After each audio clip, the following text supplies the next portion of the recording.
അതിനെ ഞാൻ കാണാതെ വിശ്വസിക്കുന്നത്. ആ വിശ്വാസം ദൈവം തരും. ദൈവത്തിന് അസാധ്യമായിട്ട് ഒന്നുമില്ല. അതാണ് ആക്ട് 14:27 വിശ്വാസത്തിന്റെ കവാടം തുറന്നില്ല ദൈവം. അതുകൊണ്ടാണ് 1 Corinthians 12:9 ഒരു സ്ഥലത്തുമില്ല വിശ്വാസപരമില്ല, വിവേചന വരവില്ല. ഒരുത്തം വന്നാൽ മതി, അവന്റെ പുറകെ എല്ലാം പുറകെ ഈശ്വരന്റെ പുറകെ ആരും ഒതുങ്ങില്ല. ഫിലിപ്പിയർ 2:21 എല്ലാവരും സ്വന്തം കാര്യം അന്വേഷിച്ചിറക്കണം, കർത്താവിന്റെ കാര്യം അന്വേഷിക്കാൻ ആരുമില്ലെന്നാണ്. എല്ലാവരും സ്വന്തം കാര്യം. ആ യോഹന്നാൻ സുവിശേഷത്തിൽ തന്നെ 5-ാം അധ്യായത്തിൽ ആ 40 വേറൊന്ന് വായിച്ചു. എല്ലാവരും സ്വന്തം നമുക്ക് അന്വേഷിക്കുകയാണ്. പിന്നെ പലർക്കും ഭയമാണ് ഈശ്വരനെ കൊടുക്കാൻ. വേറെ ആളെ കൊടുക്കാനും ഭയമില്ല. ഈശ്വരന്റെ പേര് പറയാനും ഈശ്വരനെ ധൈര്യപൂർവ്വം കൊടുക്കാനും ആർക്കും ഇല്ല. ഭജനത്തിന്റെ കവാടം തുറന്നു കൊടുക്കേണ്ട ദൈവം എഴുതപ്പെടാതെ എങ്ങനെ കിട്ടും? ഒരിക്കലും കിട്ടില്ല എഴുതപ്പെടാതെ നമുക്ക്.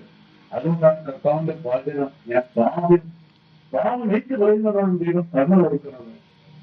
അത് നമ്മളെല്ലാം പാപികളാണെന്നുള്ള കർത്താവ് വെളിപ്പെടുത്തി. യോഹന്നാൻ 16:8 പരിശുദ്ധാത്മാവ് പാപങ്ങളെല്ലാം വെളിപ്പെടുത്തി തരും. വീണ്ടും നല്ല ഒരു കൗൺസിലിംഗ്, അതായത് അച്ഛനെ കേട്ട് വരുമ്പോഴാണ് സാഹചര്യം ഉണ്ടാകുന്നത്, പശ്ചാത്തലം ഉണ്ടാകുന്നത്. 2 തരം പശ്ചാത്തലമാണ് അറിഞ്ഞിരിക്കണം. 2 Corinthians 9-12 മനസ്സിലായി. ദൈവനികപ്രകാരമുള്ള പശ്ചാത്തലം, ലൗകികമായിട്ടുള്ള പശ്ചാത്തലം. നമ്മൾ ഏത് വന്ന് പറയാം?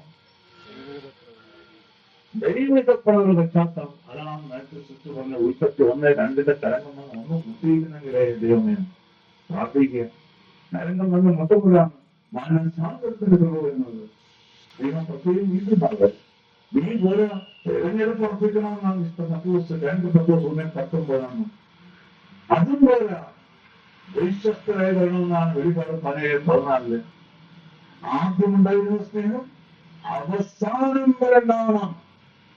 അതാണ് വെളിപ്പാട് 2:10. അല്ലെങ്കിൽ ഞാൻ വന്നു എന്റെ ദീപഗുണം മാറ്റിക്കളയും. ഉണ്ടോ? ദൈവീയ അവസ്ഥകൾ ദൈവം. അതൊന്ന് വിശ്വാസം, നമ്മുടെ വിശ്വാസ ചൈതന്യം ഉറപ്പിക്കണം. നമ്മള് പാപമെന്ന് പറഞ്ഞാൽ കൃപയിൽ വരണം. മത്തായി 7:26-26 പോകാനാണ് വിശ്വാസ ചൈതന്യം ദൈവം തരും. 2 Corinthians 4:13 വിശ്വാസത്തിന്റെ ചൈതന്യം. അതുപോലെ തന്നെ വിവേകത്തിന്റെ ജ്ഞാനത്തിന്റെ ചൈതന്യം തരും. ജ്ഞാനം 7:7 വാക്യം. എല്ലാത്തിനും ഉണ്ട്. സക്രിയ 12:10 പ്രാർത്ഥന ചൈതന്യം തരും. കർത്താവിലോട്ട് അടുക്കണമെങ്കിൽ ഒന്നായി ചെയ്യണം, ഒരുമിച്ച് പോകണം. യോഹന്നാൻ കണ്ടില്ല, 1:6 വേണം. ഈശോയുമായിട്ട് ഒന്നിച്ചു പോകണം. വാചനം പാലിക്കുമ്പോഴാണ് പരിശുദ്ധാത്മാവ് വന്ന് നമ്മൾ ആശ്രയിപ്പിക്കുന്നത്. യോഹന്നാൻ 15:23 എന്നെ സ്നേഹിക്കുന്നുണ്ടെങ്കിൽ എന്റെ കൽപ്പനകൾ പാലിക്കും. അപ്പൊ ഞാനും എന്റെ പിതാവും വന്ന് അവരിൽ വാസമർപ്പിക്കും. ഇതാണ് മിസ്റ്റർ പൗലോസ് പറഞ്ഞിരിക്കുന്നത്. പരമപ്രധാന കൽപ്പനകൾ പാലിക്കുകയാണ്. 1 Corinthians 7:19 നീ ഏതവസ്ഥയിലാണ് നിരൂപിച്ച് ആയിക്കോട്ടെ, പക്ഷെ കൽപ്പനകൾ പാലിക്കുകയാണ് പരമപ്രധാനം. ഈശ്വരന്റെ കൽപ്പനകള്. അതിനാണ് ഈശോ വന്നത്. ഈശോ അറിയുമ്പോൾ ഈശോ പറയുന്നു, നിങ്ങൾ എന്നെ അറിയുന്നില്ല, എന്റെ പിതാവിനെ അറിയുന്നില്ല. എന്നെ അറിഞ്ഞാൽ ആരറിയും?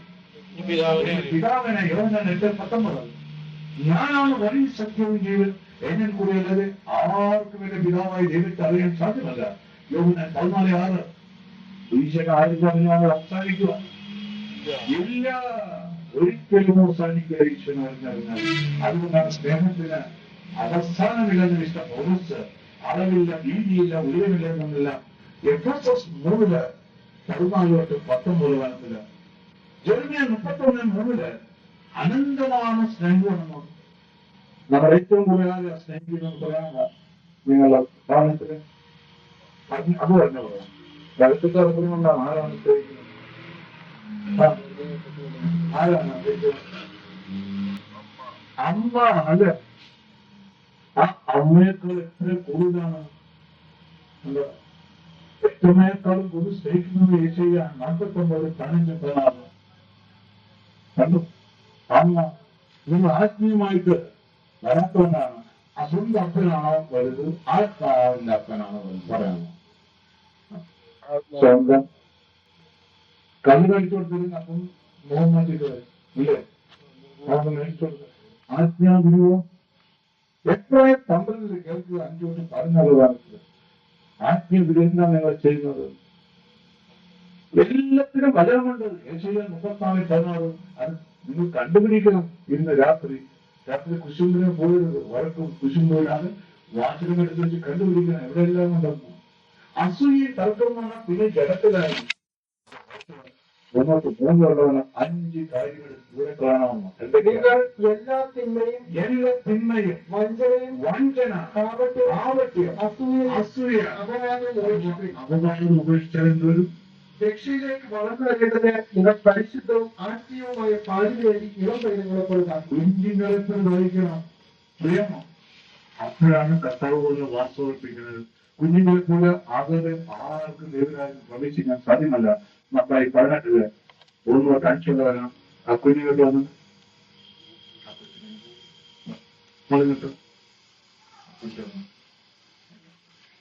കേട്ടോ ഈശോ എന്താ ചെയ്തത്?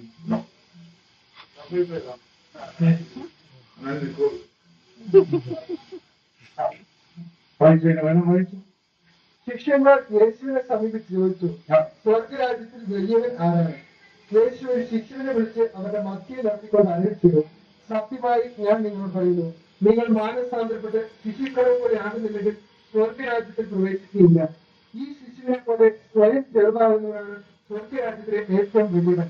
ഇതുപോലുള്ള ഒരു ശിശുവിനെ എന്റെ നാമത്തിൽ സ്വീകരിക്കുന്നവൻ എന്നെ സ്വീകരിക്കുന്നു. സ്വർഗരാജ്യത്തിൽ പ്രവേശിക്കാൻ വേണ്ട കുഞ്ഞിനെപ്പോൾ ആകെ പറ്റുക അങ്ങനെ ദൈവം കാണുന്നു. അല്ലെങ്കിൽ അവിടെ ഇരുന്നോളും പ്രായമായി പല്ലും പോയി സകലതും പോയി വ്യവസായം നോക്കാൻ നിൽക്കുന്നത്. കുഞ്ഞിനെപ്പോഴായ സ്വർഗരാജ്യത്തിൽ പ്രവേശിച്ചു കഴിഞ്ഞു വേഗം കീഴും. കുഞ്ഞിനെപ്പോലെ ഒരു ഉപമാനമല്ല ഹൃദയം. അവർക്കാണ് മത്തായി 15:25-27 വേണം. വളരെ വിദ്യാഭ്യാസവും വിവേകവും വിജ്ഞാനികളും ഇതെല്ലാം മറച്ചു വെച്ച കളക്ടർക്കും ഗവർണർക്കും പ്രസിഡന്റുകൾക്കും മറച്ചു വെച്ച കുഞ്ഞുങ്ങളെ പോലുള്ളവർക്കാണ് ദൈവരാജ്യം എല്ലാം വെളിപ്പെടുത്തി കൊടുക്കുന്ന ദൈവം. യോഹന്നാൻ 14:21 ഈശോ പഠിപ്പിച്ചത്. യോഹന്നാൻ 6:45 ഈശോ എല്ലാം പഠിപ്പിച്ചത് നിങ്ങളെ ഉടൻ പൂർണ്ണമായി വിട്ടുകൊടുത്ത് എല്ലാം ചെയ്യാൻ 54:13 വാക്യത്തില് യേശയ്യാ പ്രവചനം പറയുന്ന ദൈവം എല്ലാം നമ്മളെ പഠിപ്പിച്ചത്. യേശയ്യാ പറയുന്നത് നമ്മളെ പറ്റിയാണ് കേട്ടോ. ആദ്യം നമുക്ക് തോന്നുന്നു ഈശോയാണെന്ന് അല്ലെ? ഈശോയെ പറ്റിയ യേശയ്യ 7:14 ഇമ്മാനുവേൽ വരുവാണല്ലോ. ആ യേശയ്യ പറയാണ് നമ്മളെല്ലാം ദൈവത്തില്ല. യേശയ്യ 42:1-9 വേണവും. യേശയ്യ 49:1-7 വേണവും. യേശയ്യ 50:4-11 വേണവും. യേശയ്യ 51 13-12 എല്ലാം നമ്മളെ പറ്റിയാണ്. ഇതാണ് ഈശോ ആദ്യം വന്ന് വിശുദ്ധ വരുന്നത് ഏതാണെന്ന് പറയാമോ? Lucas 4:17 വേണം. അതാണ് യേശയ്യ 61:1-4 വേണം. നമ്മളെ പറ്റിയാണ്. നമുക്ക് എല്ലാവർക്കും ആത്മാവിനെ വാഗ്ദാനം ചെയ്തിരിക്കുകയാണ്. അവസാന നാളുകളിൽ ജോയൽ 2:28-29 വാക്യത്തിൽ എല്ലാവരും ആത്മാവിനെ തരും ദൈവം. അവസാന നാളുകളിൽ ജനമെല്ലാം വചനത്തിന് ഓടും. ഭക്ഷണക്ഷാമവും ജനത്തിന്റെ അല്ല, വചനം കേൾക്കാനായിട്ട് ക്ഷാമം. അതാണ് ഇപ്പൊ നടക്കുന്നത്. ആമോസ് 9:8-11 വേണം. ഇതാര് മുതലെടുക്കും? സാത്താൻ മുതലെടുക്കും. അതൊക്കെ അറിയണം നമ്മൾ. നമുക്ക് ജ്ഞാനമില്ല, നമുക്ക് വിവേചനം വരമില്ല. നമ്മൾ ഏറ്റവും ആവശ്യം 1 Corinthians 12:10 ആത്മാക്കളെ വിവേചനയാണ് ദൈവത്താണ്. ഏത് ആത്മാവാണ് എല്ലാം വിഭജിക്കണം. അതുകൊണ്ടാണ് പത്രോസും പൗലോസും യോഹന്നാനിൽ വരുന്ന മാത്രമേ സ്വീകരിച്ചുള്ളൂ. അവർ പറയുന്നതാണ്. അതിനാണ് പത്രോസ് നീ പാറയാവുമെന്ന് പാറ സമസ്തവയ്ക്കും യാതൊരു നരകപാഠങ്ങൾ നിനക്കെതിരെ പ്രവർത്തിക്കുകയില്ല. ഞാൻ സ്വർഗത്തിന്റെ താക്കോൽ നിനയ്ക്കാൻ തരുന്നു. നീ ഭൂമിയിൽ കെട്ടുന്ന സ്വർഗത്തിൽ കെട്ടുമ്പോൾ നീ ഭൂമിയിൽ അയക്കുന്ന സ്വർഗത്തിൽ ഭരിക്കപ്പെടും. മത്തായി 16:20 വരമാണ്. ഈശോ ചോദിച്ചു, ഞാൻ ആരെന്നാണ് നിങ്ങൾ പറയുന്നതെന്ന്. അതിൽ പലതരത്തില് പത്രോസിന് പിതാവായ ദൈവമാണ് വെളിപ്പെടുത്തി കൊടുത്തത്. മത്തായി 16:17 ഈശോയാണ് സാക്ഷി. ഈശോ ദൈവം തന്നെയാണ്, ദൈവപുത്രനാണ്. ആ വിശ്വാസം ഇല്ലാത്തതുകൊണ്ടാണ് നമുക്ക് പത്രോസിനെ കാണുന്നില്ല. പത്രോസ് എഴുതിയൊക്കെ പുസ്തകത്തിലല്ലേന്ന്. അത് 2000 കൊല്ലത്തിന് മുമ്പ് ഇല്ല. അത് തന്നെയാണ് ഇന്ന്. അതേ ദൈവം തന്നെയാണെന്ന്. അതേ ദൈവശക്തി തന്നെയാണ്. അതേ ആത്മാവാണ്. നമ്മളെല്ലാം മരിച്ച ഈ സ്ഥലത്തോട്ടാണ് പോകുന്നു. എഫേസസ് പലരും 18 വാക്യത്തില് ദൈവം അഭിഷിക്കുന്ന ആത്മാവിനെയാണ്, അല്ലെങ്കിൽ ലോകത്തിന്റെ മാത്രമായിട്ടുള്ള കാര്യത്തിൽ നിന്നായിരിക്കും 1 നമുക്ക് എല്ലാം ആത്മാവുണ്ട്. ഈ ആത്മാവിന് ദൈവം അസൂയനെ അഭിലഷിക്കുന്നത്. ഈശോ നമ്മിൽ വന്ന് വാസ്തവം ഉറപ്പിക്കണം. ഈശോ വരുമ്പോഴാണ് ഗലാത്യ 5:22 9 നല്ല ഫലങ്ങള്. എന്തൊക്കെയാണ് നല്ല ഫലങ്ങൾ? കേൾക്കുക. ആത്മാവിന്റെ ഫലങ്ങൾ സ്നേഹം, ആനന്ദം, സമാധാനം, ക്ഷമ, ദയ, നന്മ, വിശ്വസ്തത, സൗമ്യത, ആത്മസംയമനം.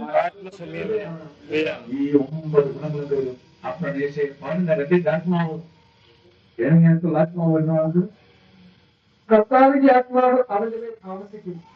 ജ്ഞാനത്തിന്റെയും വിവേകത്തിന്റെയും ആത്മാവ്, ഉപദേശത്തിന്റെയും ശക്തിയുടെയും ആത്മാവ്, അറിവിന്റെയും ദൈവഭക്തിയുടെയും ആത്മാവ്. അവർ ദൈവഭക്തിയിൽ ആനന്ദപ്പെടും. നാം പ്രാർത്ഥിക്കാതിരുന്നാലോ, ഈശോയുടെ പൂർണ്ണ ഹൃദയം കൊടുക്കാതിരുന്നാലോ എന്തൊക്കെ വരും?